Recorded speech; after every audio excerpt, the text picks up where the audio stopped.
Hello, and a very, very warm welcome to the Viking.TV Resident Historian's Historical Series.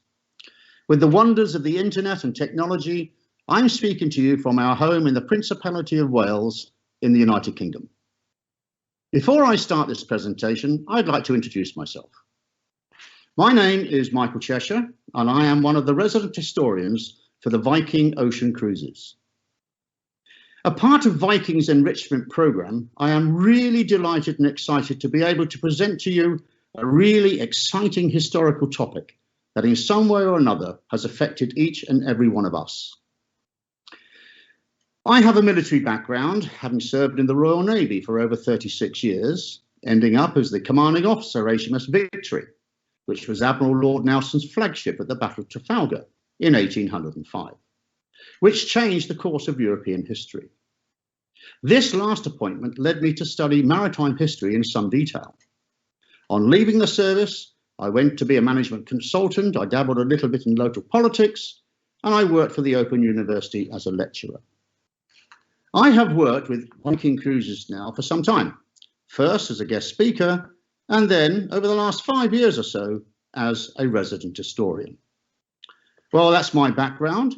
Let's move on to today's presentation, which is entitled Explorers, the Age of Discovery, or perhaps the Age of Exploration.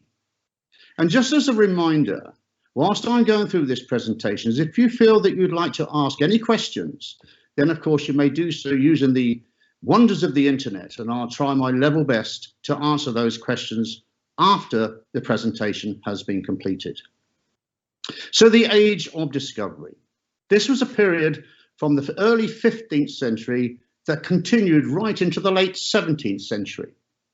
This was the time when the Europeans were in search for trading goods such as gold and silver and spices.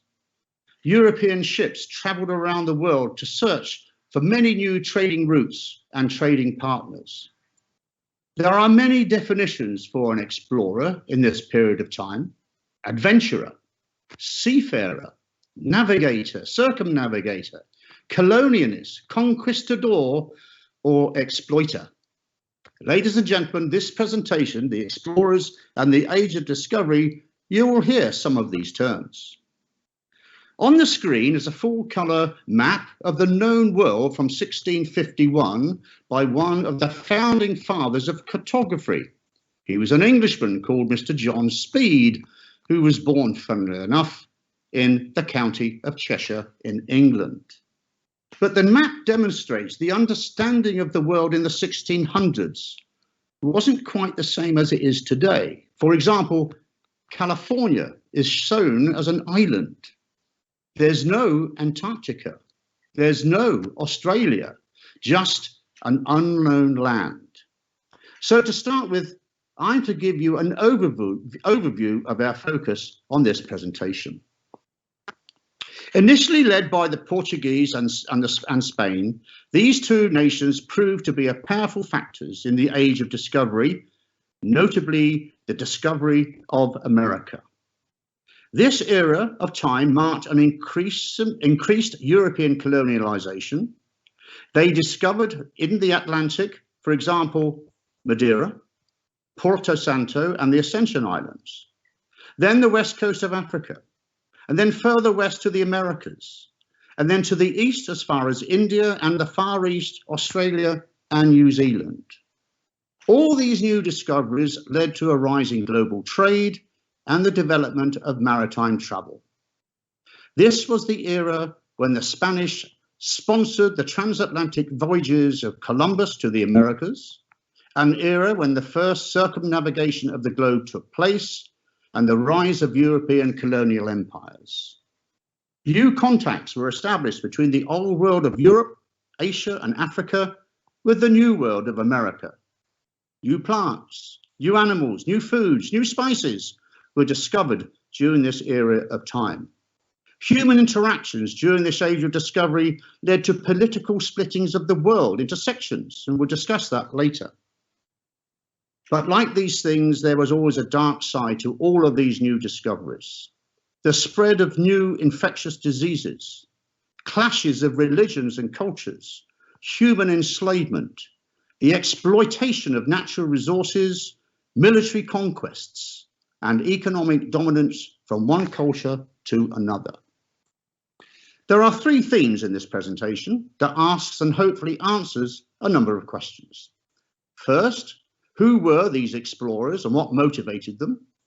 Secondly, a focus on the 15th to the 18th centuries, that age of discovery. And finally, why does the Caribbean have such a crucial role to play in this exploration story? But there were great periods of exploration before the 15th century. So let's have a brief look at these. For example, it was in the 7th century BC, the Phoenicians from modern-day Lebanon in the Middle East. They undertook voyages across the entire Mediterranean Sea to the west coast of Africa. They went as far south as Canary Islands, and they ventured as far north as the west coast of England. They were actually looking for tin. Then we have the Austronesians. These were people from Southeast Asia, probably originating from Taiwan. They were very curious explorers. Some of the earliest Austronesians maritime explorers crossed the Pacific Ocean in dugout canoes and primitive rafts, would you believe, all made of wooden planks woven together with ropes and twines. And then there's the Chinese. Moving forward to the 2nd century BC, the Chinese Admiral Zhen He, a military commander, a diplomat, an explorer, a discoverer, and a court eunuch. He sailed his huge ocean-going fleet of sailing junks from the Chinese shores in order to extend the Chinese influence in the South China Sea and as far as west as India, until he was ordered back to home by the Chinese emperor in the Ming dynasty. In the end, he made 7 voyages and visited 30 different countries during those voyages. So as you can see, there's nothing new about Chinese extending their influence in the South China Seas and beyond. Amongst other things, Admiral Zhen He was searching for the font of everlasting life. Moving forward now to the 8th to the 11th century AD, the Vikings, or the Norsemen, undertook voyages to seek out new lands to conquest, riches to exploit, but later on, lands to settle and integrate with the local population. For example, the Norman Viking called Leif Erikson discovered and settled in Vinland, now called Newfoundland. And many Danish Vikings settled in the east coast of England, York, for example. But then, of course, our focus for this presentation is between the 15th and the 18th century. This was indeed the golden age of discovery. First for the Portuguese, they explored to the east into an unknown world. Spain, they explored to the west of their known world into an unknown world. Other European nations started their exploration later as the world was beginning to open up. So man's thirst for exploration goes back at least 5 millennia. But who were these great explorers in our period of history? There were many explorers from a number of different countries, and this really demonstrates how the quest for new lands and new riches was truly a multinational event. From Portugal, Prince Henry the Navigator, the father of Portuguese navigation and a leading light into world navigation. Vasco da Gama, he discovered a new sea route to India. Ferdinand Magellan, the first to circumnavigate the globe. From Spain, we have Herman Cortez. He conquered the Aztecs, claiming what is now Mexico for Spain. And Jean Ponce de Leon, he explored Florida, searching for the fountain of youth. And from England, Sir Francis Drake, a hero to the English, but nothing but a pivot and a privateer to the Spanish. And Captain James Cook, Royal Navy, a Pacific explorer and the first to discover Hawaii. From France, we have Jacques Cartier, who laid claim to Canada for France. And from the Netherlands, we have Cornelius de Houtman. He was the first to identify a new sea route to the Spice Islands for what is now called Indonesia and Java. The Vikings, as mentioned previously, Leif Erikson, he discovered and settled in modern-day Newfoundland. And from China, we have Zheng He. He led the Chinese voyages to the Middle East and beyond. And from Italy, Amerigo Vespucci. He gave his name to what is now known as America. And finally, Christopher Columbus, sponsored by Spain for the first to set foot in San Salvador, modern-day Bahamas, thinking he was actually somewhere else. But what motivated all of these maritime explorers to take their journeys into the unknown and wondering what on earth they were going to find? Well, first, it was curiosity. This was a driving force for man's natural instinct to explore the unexplored, the what's over there mentality. Secondly, as navigating and shipbuilding skills developed, the search for more land, which led to more wealth. With wealth comes power, with power comes riches. That was our second motivator. Thirdly, once these new lands had been found, their resources could be exploited and traded for profit. Then there came the constant search for a quicker, safer, and more lucrative route to trade between the emerging trading nations. Fourth, as the explorers returned to their homelands, their stories, sometimes exaggerated stories, of mythical locations were talked about with gusto, raising the expectations of gold and other precious commodities to all who would listen to them. Fifth, there were these precious commodities, tea, spices, sugars, and porcelain, very much in demand then, and they still are today, and they increased in value a lot during those times. And finally, perhaps the worst of all of the motivators that involved man's excesses was greed. And these excesses required manual labor, and that led to the slave trade. So now let's focus a little bit more on the first of these motivators, and that is of curiosity.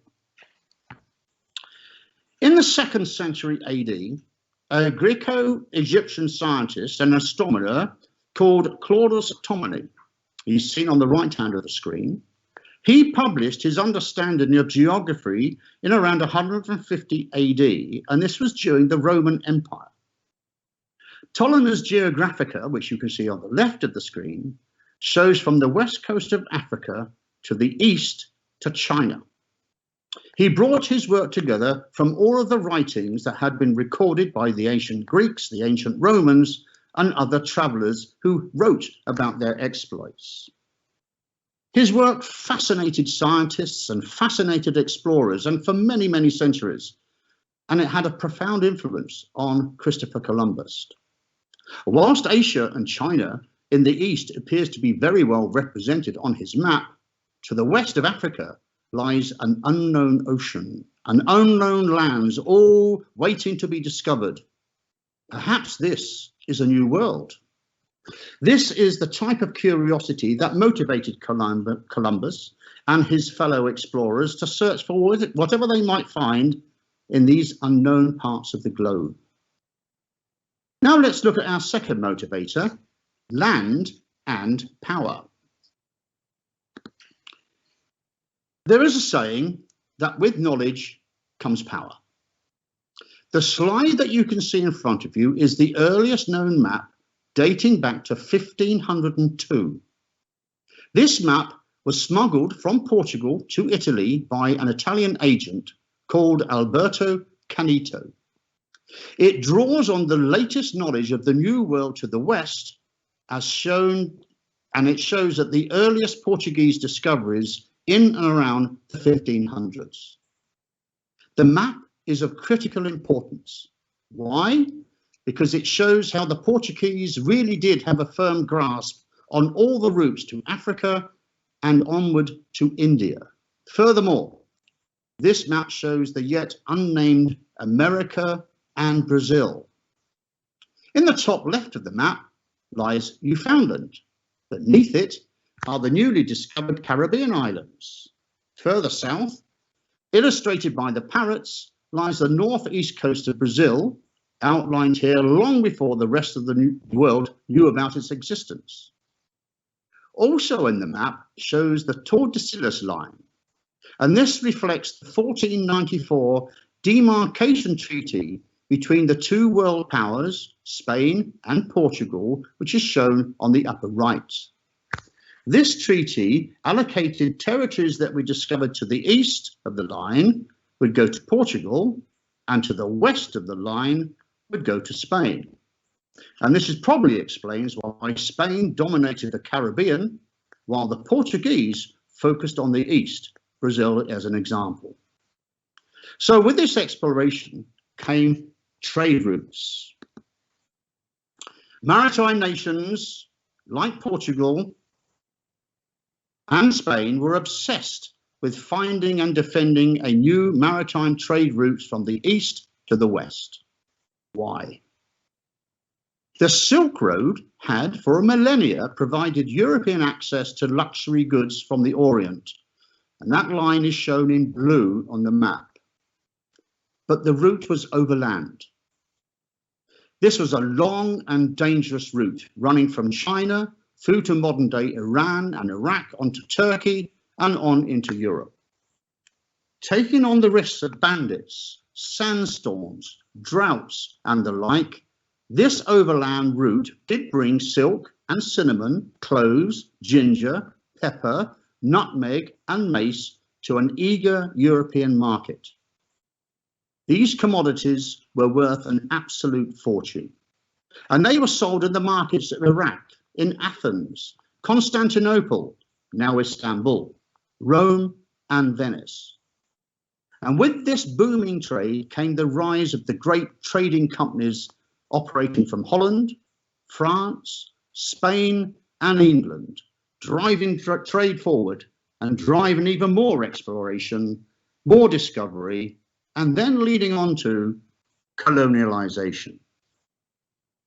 If a shipping route could be found to go around South Africa rather than a land route across Asia, this would represent a huge commercial advantage to any nation that discovered it. So finding the new trade routes from east to west and west to east was the shared goal for our 15th century explorers. With these trade routes came stories of riches and treasures. Let's have a look at them now. Next slide, please, James. Myth and fantasy played an important part in early exploration. Pioneering sailors came from back to Europe with their tales of fabulous locations with stupendous wealth, leading to even more motivation.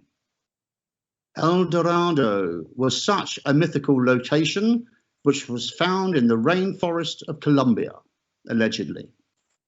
However, a pre-Columbian solid gold raft, which is illustrated on the right-hand side of the screen, was actually found by farmers in a Colombian cave in 1969.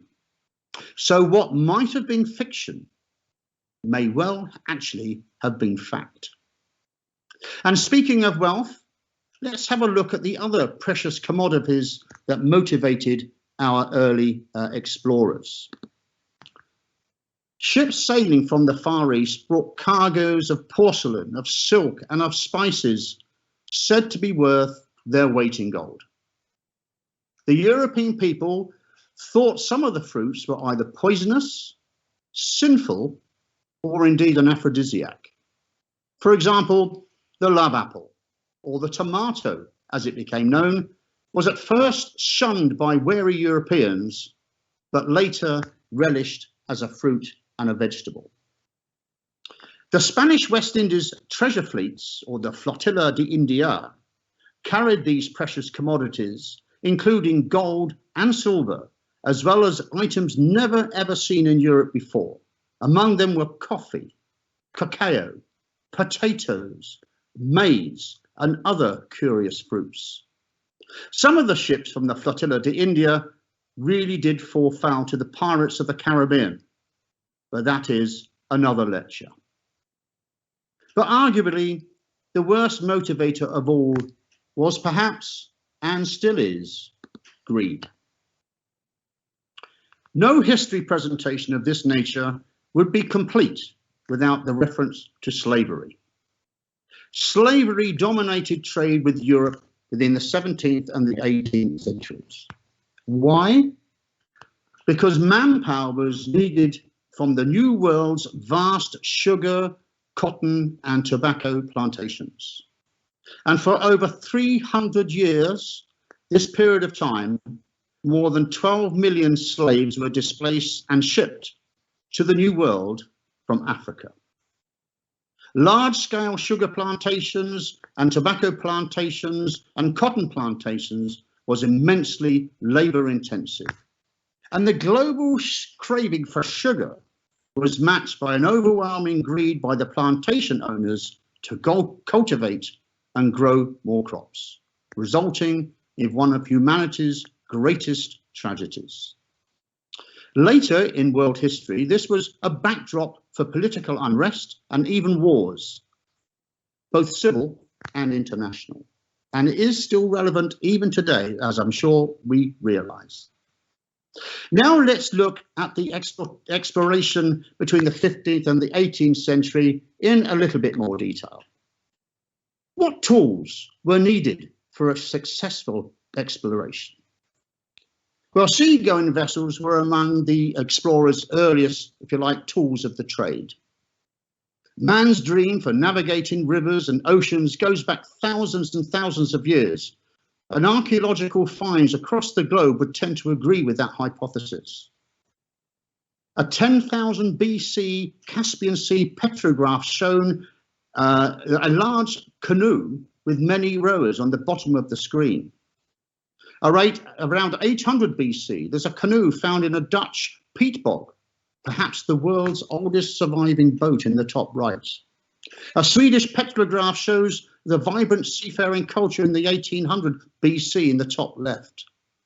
These images are all insights into man's early dreams of navigating beyond their horizons. Let's see how these primitive vessels developed over time.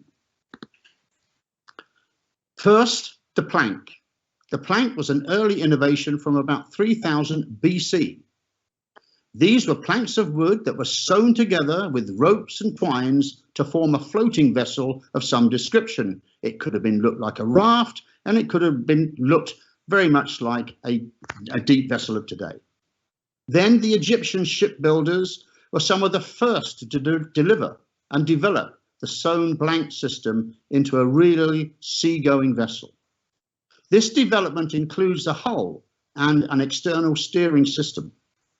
This then led to the construction of lighter and faster ships, and you can see the Egyptian funeral ship on the left-hand side of the screen.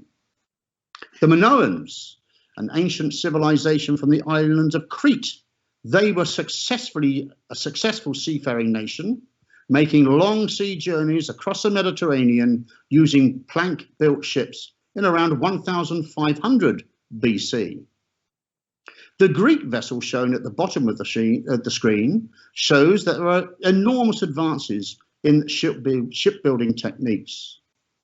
They developed ships that had a single row of, say, 30 oarsmen in 3 rows to power these huge Greek galleys. They reached a speed of about 8 knots and had a daily range of about 50 miles. The vessels were later adapted to make warships in the Grecian era of time.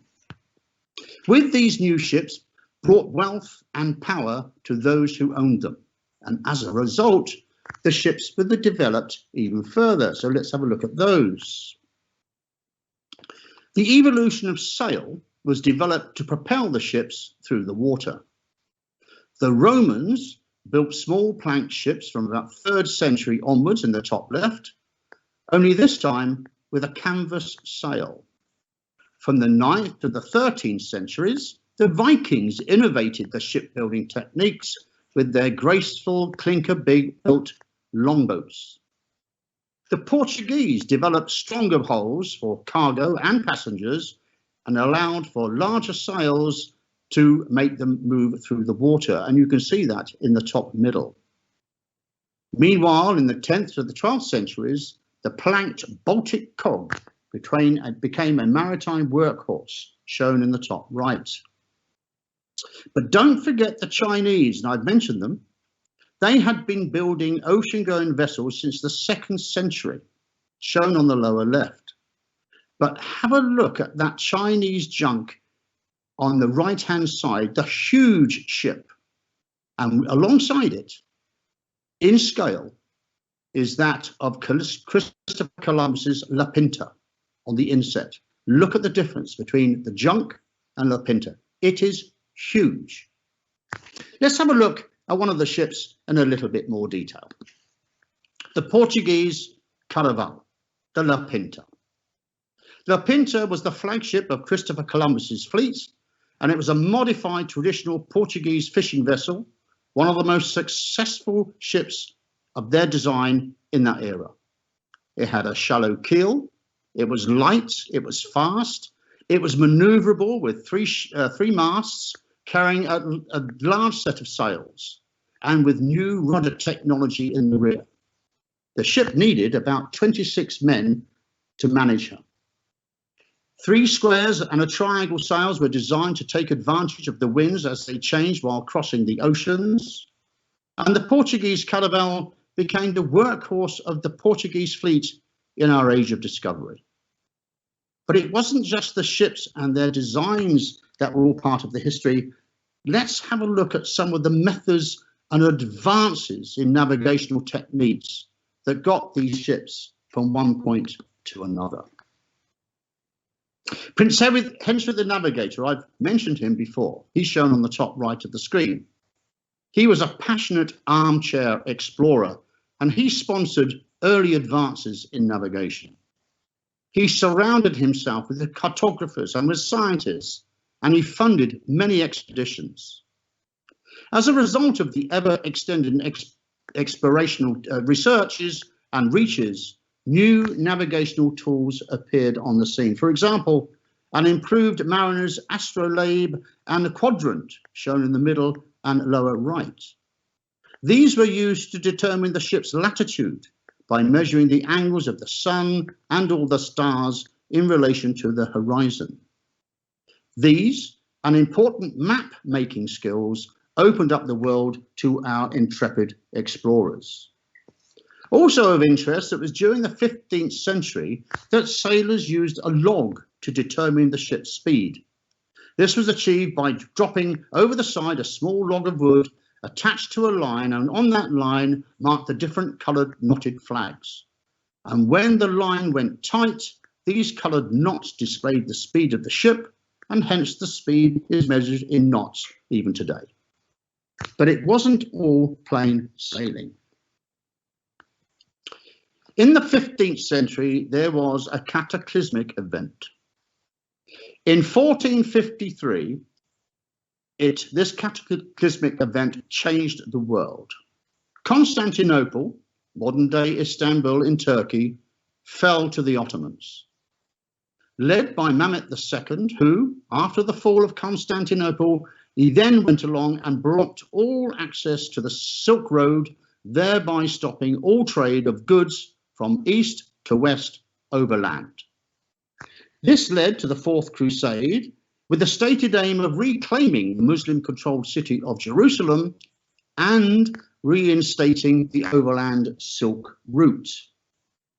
Venice suffered the most immediate from the shock, as it had originally enjoyed the monopoly of trade with the Far East by dominating sea routes across the Mediterranean and therefore controlling access to the Silk Road. But Venice had failed to keep up with the technological advances of ship design that I've just described. However, to continue with the trading, while this reinstatement of the Silk Road was being carried out, there was a need for alternative routes from sea, from east to west and back. And these sea routes needed to be found, and found quickly. And this led to the advances in shipbuilding techniques to take into account the ocean and sea routes and sea route crossings. Again, the Portuguese and the Spanish were the most advanced European maritime powers during this particular time. They had already ventured east, and now they had the confidence to venture west into the unknown. Europe's most advanced explorer nations were beginning to look for new lands, wealth, power, and renewed zeal and curiosity. Spain, Portugal was a big competitor, was also confident by reconquesting Grenada in 1492 under Queen Isabella. The Spanish had renewed energy, and she was also looking to the west for new opportunities, new lands, leading to even more wealth and more power. The race was on. The race for the new world was on. But whom, I hear you say? Well, there was of course Christopher Columbus. Christopher Columbus was one of a new generation of explorers taking part in this race to a faster route to the east. And he was born in northern Italy in Genoa. If you could go back one, please, James. That's it. Thank you.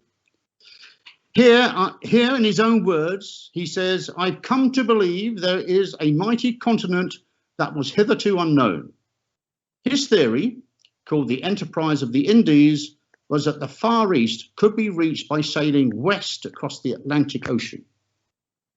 His first request for royal sponsorship was rejected as mad, but eventually Queen Isabella of Spain sponsored him and his explorations in return for 10% of the riches that he discovered. Columbus agreed and sailed west in 1492. 5 years later, and not to be outflanked, King Manuel I of Portugal sponsored the navigator Vasco da Gama for his exploration. He promised the king a new sea route to India, but this time via South Africa, and he set sail in 1497, making landfall in Calicut, laying claim to all of the Portuguese crown as he had promised. Before Vasco da Gama set off around Africa, he said, "I am not afraid of the darkness."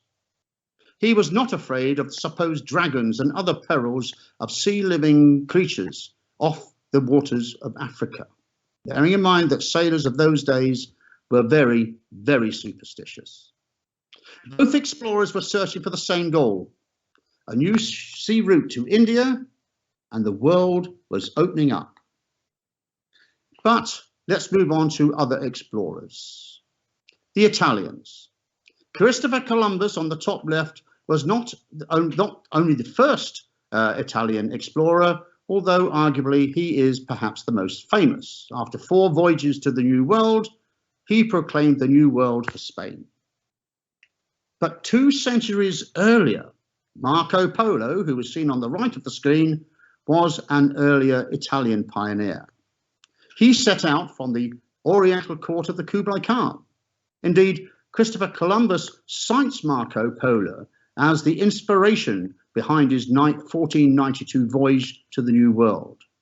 Marco Polo wrote many manuscripts for his travels, some of which, I have to say, are still studied today. Amerigo Vespucci, bottom right, he discovered the present-day Rio de Janeiro and Rio de Plata. America owes its name to him. Giovanni Vezzarano, the first American to sail along the east coast of America from New Brunswick to Florida, exploring New York Bay in great detail. Americans, especially New Yorkers, know his name because of the famous Verrazano Narrows Bridge, a double-decker suspension bridge that links New York boroughs to Staten Island and Brooklyn. And then we have Giovanni Caboto, better known as John Cabot, in the bottom left. He was the first European to venture inland into America. Let's look at the Portuguese. In 1492, the Treaty of the Tordesillas line divided the known world into two hemispheres between the Spanish and the Portuguese. The Portuguese dominating the eastbound exploration around Africa and India to the east, and that's Henry the Navigator. He sponsored Vasco da Gama in the top right, successfully circumnavigating the Cape of Good Hope and to establish a new sea route to India. But there were other famous explorers. Ferdinand Magellan, bottom right. He was dispatched in the opposite direction to look for a new route to the new Spice Islands, and he was the first European to pass through what is now known as the Magellan Straits, sailing west through an ocean that he called the Peaceful Ocean. Now it's called the Pacific Ocean. Pedro Cabal, bottom left. He sailed in the opposite directions looking for new trade routes as well. He made landfall on what he thought was the largest island to be claimed for Portugal. This island was in fact a continent of South America, and the initial landfall later was known as Brazil. What about the Spanish? Let's have a look at the Spanish. The Spanish explored west, claiming the western half of the globe as part of the Treaty of the Tordesillas. Vasco Numares Bilbao, top left, became the first European to reach the Pacific Ocean in 1513. Hernando de Soto, top middle, he led expeditions deep into the interior of America and is credited for being the first European to cross the Mississippi River. Francisco Pizarro, he conquered the Peruvian Inca Empire on behalf of the Spanish throne. Jean Ponce de Leon, bottom left, he was the first European expedition to Florida. He went on to become the governor of San Juan in Puerto Rico. But he is mostly be remembered for his pursuit and obsession to find the fountain of youth, and is said to have traveled extensively to search for it. And then we have Herman Cortez on the bottom right, a conquistador that conquered the Aztec Empire on behalf of the Spanish crown. Let's have a look at England. The English came later. Their search for new trade routes and commerce began later in the 15th and the 16th centuries, notably the voyages of Sir Francis Drake and Sir Walter Raleigh. Drake sailed around the tip of Cape Horn, through what is now known as Drake's Passage, and Raleigh failed in his attempts to colonize the first English settlement of the Roanoke, a small island off the east coast of North America. And the story goes, and the mystery goes, of this lost colony of Roanoke remains even today. Raleigh was the favorite of Queen Elizabeth I, who sent him on 3 major expeditions to America. Elizabeth instructed Raleigh to establish a colony in North America, in her words, to have, hold, occupy, and enjoy. Other Englishmen was Henry Hudson and Captain James Cook. They were famous for different reasons. Henry Hudson, he was employed by the Dutch West India Company, and he explored the east coast of America. He died after being cast off at sea by his mutinous crew in 1611. The Hudson River, which is a 315-mile river that runs from north to south primarily through eastern New York, was named after him, as was the Hudson Bay in Canada. Captain James Cook, he was the first to circumnavigate both Australia and New Zealand among his many accomplishments. But he met a violent death on Hawaiian Beach in 1779. And then George Vancouver, a Royal Naval officer who explored and charted North America's northwest coast Pacific coastal regions, including the coasts of what are now the American states of Alaska, Washington, and Oregon. What about the French? The French also came later. They built a massive colonial empire in North America and the Caribbean. The early French heroes for exploration were Jacques Cartier. He set up the colonies along the coast of Newfoundland and the St. Lawrence River, and he can be seen on the top left. Samuel de Champlain, the father of La Nouvelle France, proclaiming the province of Quebec for the French crown, seen on the bottom right. Antonio de la Montecadillac and Robert de la Salle. They went west, established French settlements from New Orleans to Detroit, shown on the top and the bottom left-hand sides. And ladies and gentlemen, the French colonization of North America, noted in blue on the map in the center of the slide, far surpasses the areas controlled by the English and spanned most of the region east of the Mississippi River. The Dutch should not be left out. The Dutch explorers were primarily traders rather than explorers. Their commercial activities took them to North America for the furs, and to the Asians, to the Spice Islands for their spices in Java and in Indonesia. They established trading posts. They organized by a powerful West India company that organized and paid for most of the Dutch explorations. Famous Dutch explorers would include William Barents, who died searching for the northeast passage from Europe to Asia.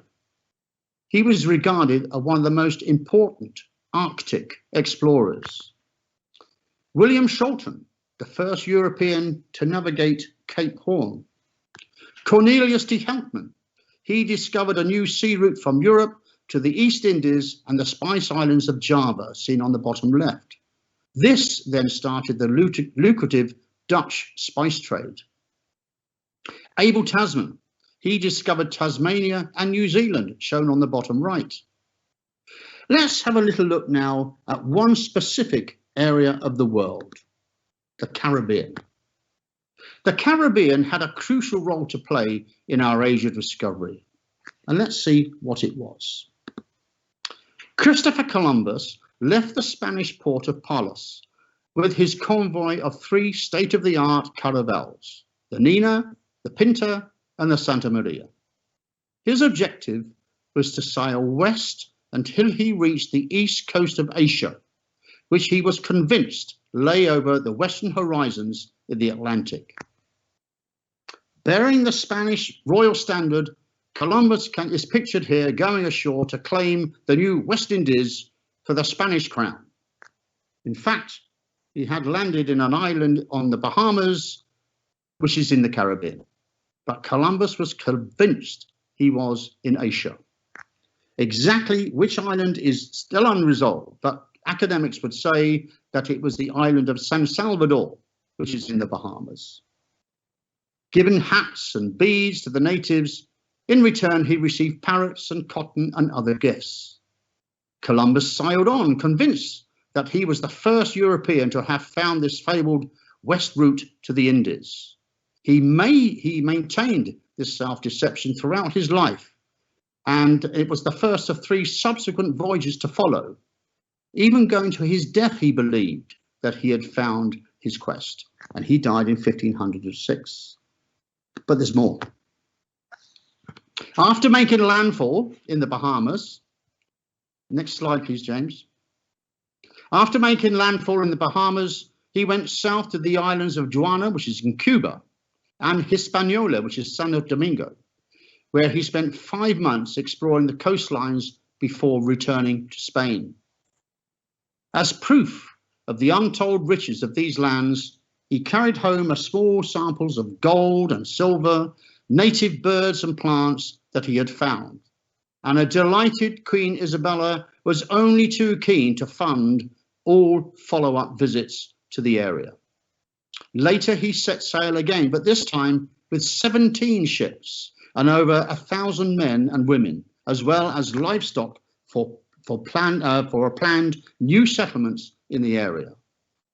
With this and subsequent voyages, Columbus firmly established Spain's claim to the New World, beginning the Spanish Empire that eventually stretched across the world, from America to Southeast Asia. The whole of the Christopher Columbus story is a presentation in its own right. I was just giving you an overview. Meanwhile, in Europe, what was happening in Europe? Huge shifts in power were underway during this time. The religion and competition for territory between the Protestant English was pitched against the Catholic French and the Spanish.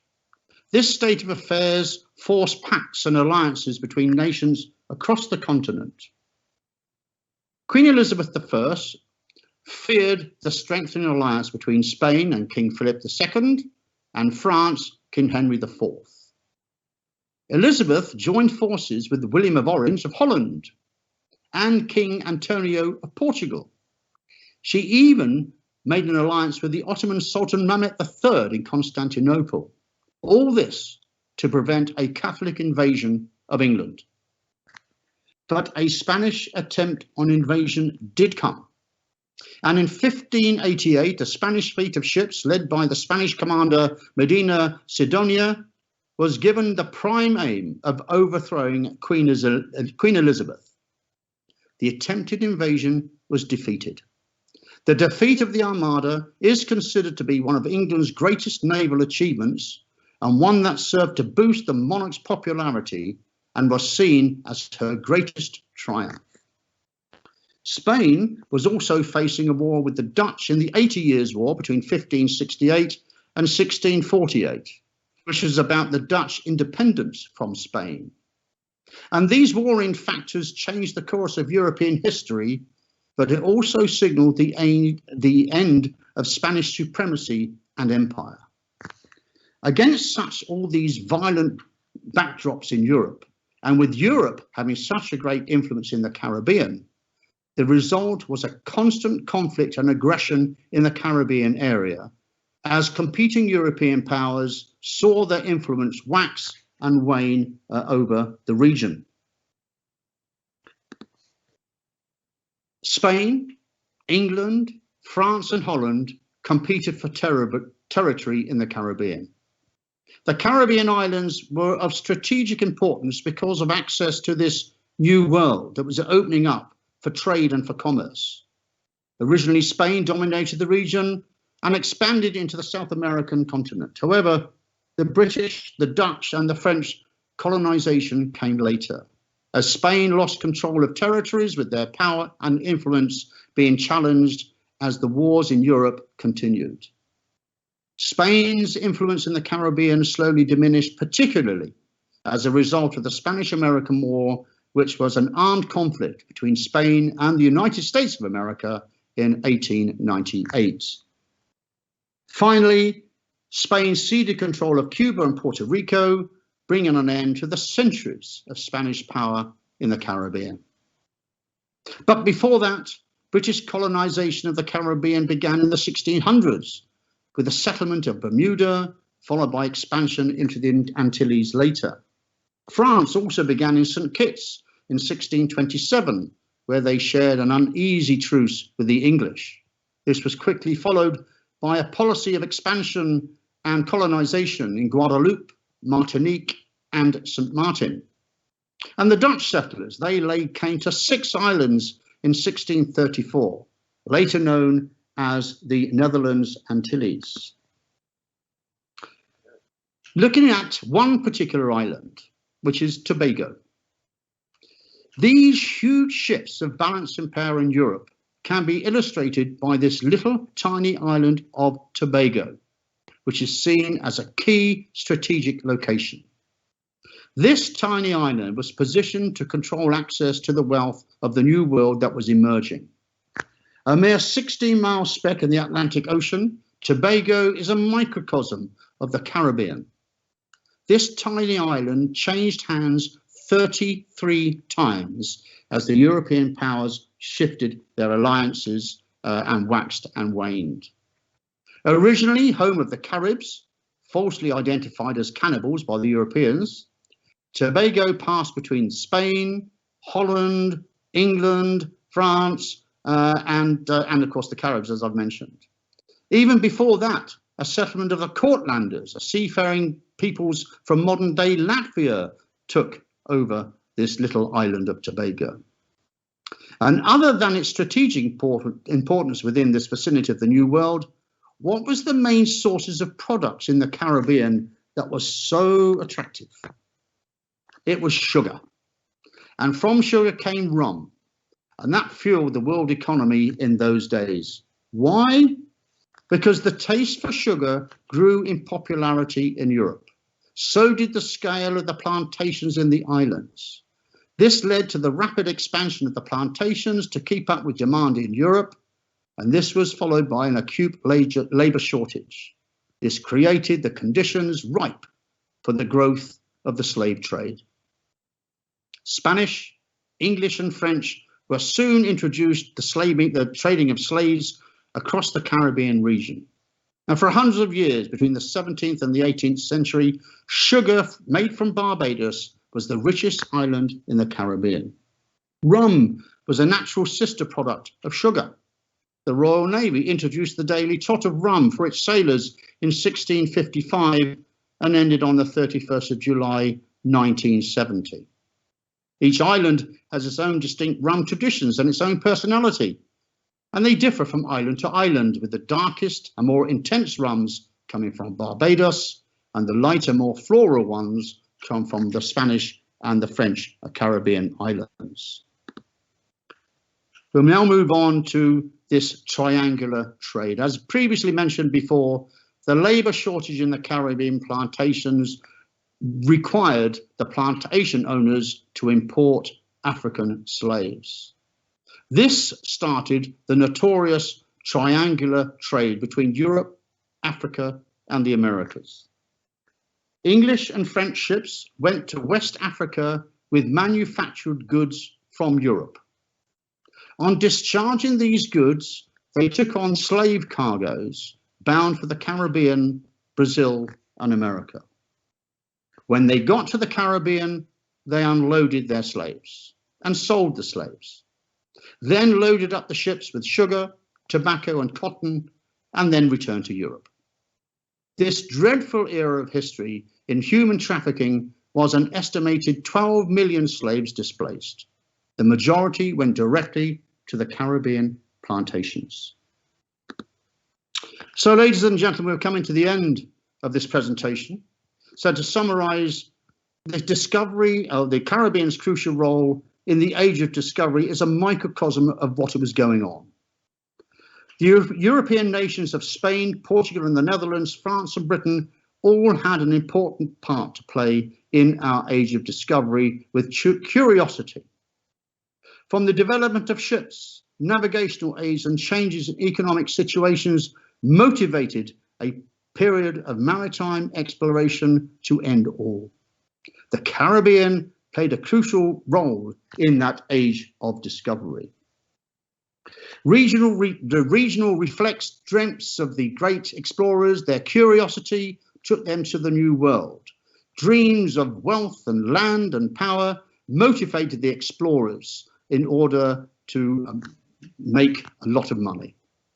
Mythical stories abounded on the riches that could be made, together with precious commodities that could be exploited to an eager European market. Finally, greed. Greed led to the need for forced labour in the guise of slaves that transported men, women and children from Africa to the West. And I would argue that these themes reflect the history of Europe, the Caribbean and the New World, all of which were crucial players in our age of discovery. For this conclusion, ladies and gentlemen, I'd like to thank James and his team for the technology and getting the slides in the right place. Thank you, James, very much indeed. And of course, thank you all for listening. And I will now try to attempt to answer any questions that you may have, which I believe you can send electronically. Thank you once again for listening, and I'm hoping to see you on board the Viking cruises in the very, very near future. Thank you very much. I have some questions now. Right, I'll now start to answer some of the questions, if I may. We have Victor from Willington, and he says, what do you think motivated Da Gama, Columbus and others, and what was it? Sheer curiosity about the world, a desire to find new places to trade and to make money, or wanting to increase power and influence? Well, Victor, I think all of the above. I think these explorers, they were very curious about what was on the other side of the world, what was on the other side of the horizon. They wanted to make money, but they were very brave people because they didn't know where they were going. They didn't have many charts and they didn't really know what were they going to find. But I would say to you, that's what motivation was, all of those that you have just described. We have Fletcher from Silver Springs in Maryland, and we hear a lot of people on successful voyages and discoveries that were made during the 15th century, but can you tell us about some of the attempts which failed? Excuse my ignorance, but was Columbus the first to try and reach America, or was it just he was the first who succeeded after others had tried but failed? Okay, well, the thing about failures and discoveries, there was one big one was in the Arctic. They were not particularly successful at all. And I suppose you could argue that Christopher Columbus failed in his quest because he didn't actually find Asia. What he found was the West Indies. But there's a number of books and publications on that, which you might want to have a look at during your leisure. Lucy from Palatine. I understand that for Portugal are proud of their history of exploration and discovery. And when I was in Lisbon, I saw a monument for that to the discoveries at Belém. And I'm interested to learn more about this topic tonight, and also to get your recommendation for any further reading and good books which cover the period of history. Well, I hope you've learnt a little bit about the area of discovery tonight. And I would think that one book that you might want to look at is called The Age of Discovery by Ian Golding and Chris Kutana. And you might want to even try the Encyclopedia Britannica, because they have quite a lot of information about that particular subject.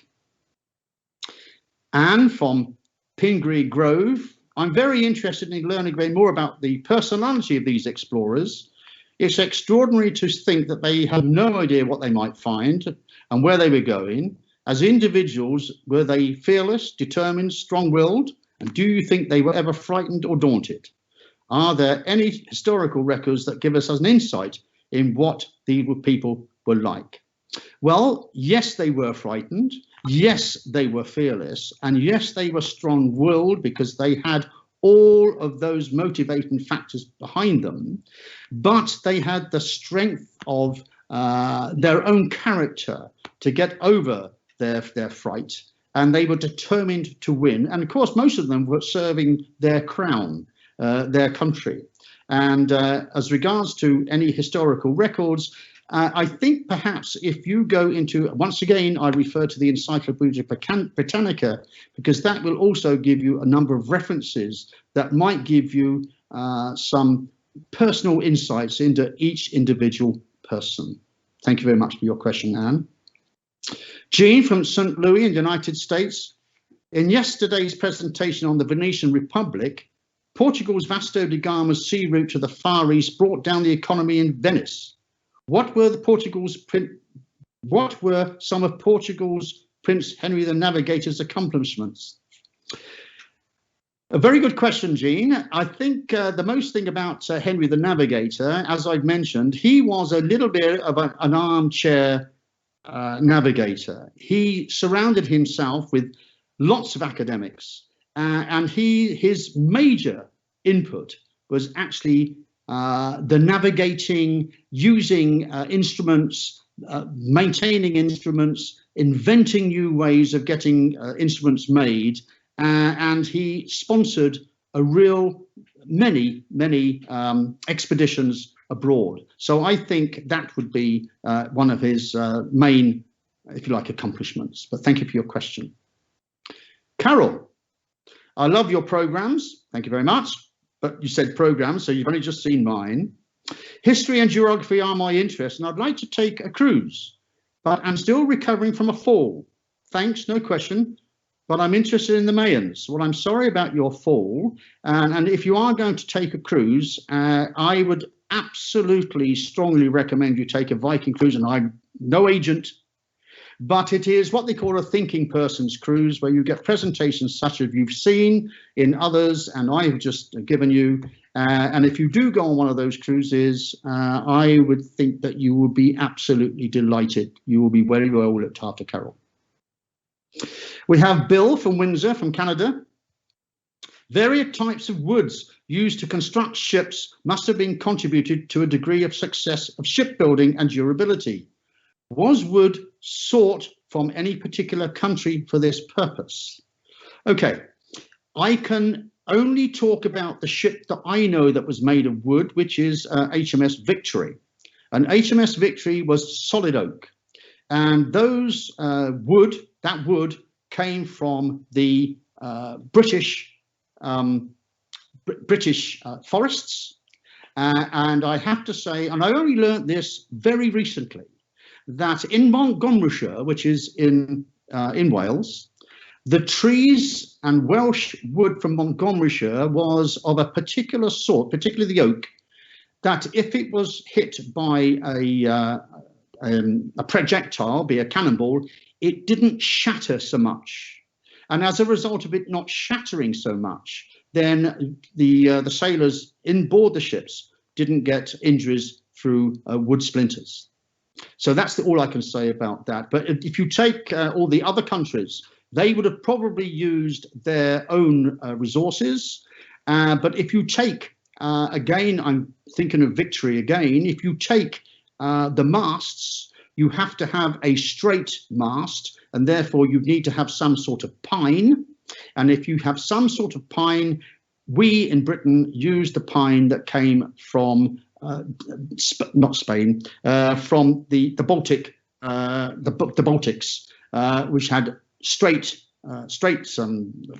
pine trees to make sure that those the masts were straight. But thank you, Bill, for your question. Charlie, London from Canada. What was the very last country to be discovered? That is a very, very good question. Do you know what? I have absolutely no idea, but my lovely assistant will go online and find out what was the last one to be discovered. I'm sorry, I cannot give you an answer to that, but I might get one in a moment, if I may. Pat from Calgary. Oh, thank you. This is the best history lesson I've ever had. Thank you so much. Well, thank you, Pat, for your kind comments. Jim from Los Altos in the United States. What was the typical length of the trip from Europe, Africa and the West Indies?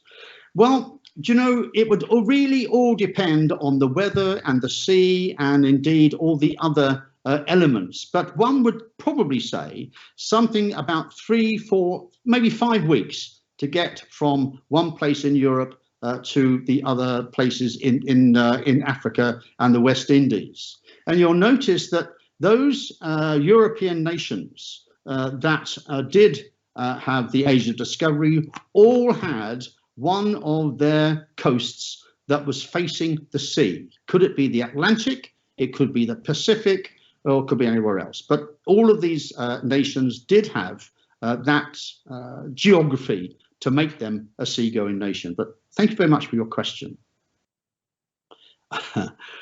Michelle from London. Why did the Navy stop the rum tip in the 1970s? Well, Michelle, it stopped because of 2 reasons. Firstly, is when the drink driving laws came in and the breathalyzer came in. That's the first one.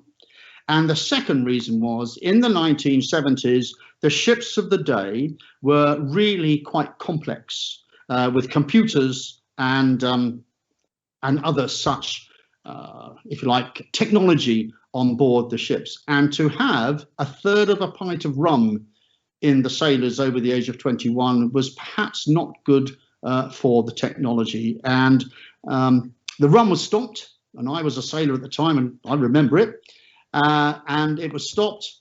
And what came after that was what was known as the TOT fund, which is the amount of money that would have been spent on the rum, and that went into the welfare fund and used for sailors' recreation. So thank you, Michelle, for your question. Brian from Pontomac in Maryland. Thank you so much, Michael. Great lecture. Would you say, what would you say was the most recent major discovery, modern day or medieval? Most recent major discovery. Ooh. Do you mean in terms of exploration, or do you mean in terms of exploring space? Perhaps the best I would say is man landing on the moon in today's parlance, I would think. But thank you very much for your question. Sam from Los Angeles, where did you travel in the Royal Navy? Okay, well, I think we could stay. Where didn't I go in the Royal Navy? I did 36 years in it, as I've mentioned, and I went as far north as the Arctic. I went down to the Falklands. I've been as far as east as Australia, never got to New Zealand, and I've been as far west as the United States of America, but I never got to Los Angeles on the west coast of the United States of America. So it's been it was a great privilege to serve, and I did really enjoy my time in Her Majesty. But thank you very much for your question. Cassie from Southport, what do you think was the most important tool in discovery? Brilliant lecture. The most important tool for discovery, in my view, would be not the ship, because you could make ships. But I think the best thing was navigating and using the tools for navigation. Later on, we had the sextant. And from the sextant, you could then discover longitude. And longitude is far difficult to determine than latitude. So I think that would be one of the most important tools in discovery, would be the sextant. But that was past the age of discovery. And if we're talking about the discovery this time, it would have been the astrolabe, which gave an indication of where you were in the world. Thank you. Was seeking religious freedom a factor in exploration? David from Orlando, that's a very good question. I don't think religious freedom was part of the motivators, really. I think it was people did not leave their shores during the period of exploration in order to evade, if you like, religious conquests, as it were, and away from, say, the Spanish Inquisition or something like that. The reasons why they went in their exploration was to discover new things, not to evade things. That would be my view on that one. But thank you again for your question. Scott from, I'm not quite sure where, the Portugal-Spain division of the New World looks like a bad deal for Portugal. Why did they agree? Well, it wasn't really a bad deal for Portugal, because Portugal then had actually gone a long way east.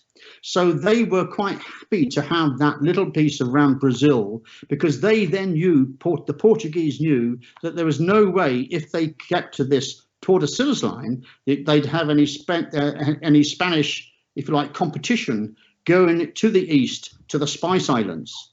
That then was a real money earner for them. So I don't think it was a bad deal. I think it was probably a good deal. But again, thank you very much for your question. Anne Marine from United States, how did they provide food and drink for their crews on these early voyages? Well, what an excellent question that is. When they went from one place to another, particularly in the Mediterranean, they were able to call in. They went, if you like, shore hopping, and they went from one country to one shore, went ashore, and maybe purchased, maybe stole, maybe did some foraging in order to get their food and their water. But when they crossed the Atlantic in order to go from Europe to the if you like, the West Indies in the Pinta, the Santa Maria. Their ships were so developed that they were able to carry enough food and water, and that was the most important thing, was water with them.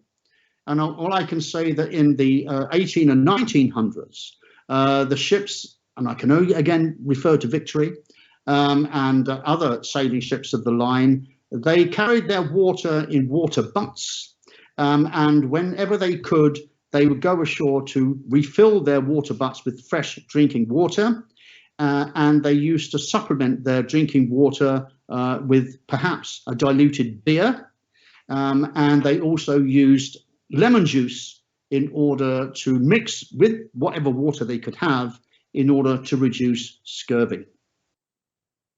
Leslie from Sun Lakes.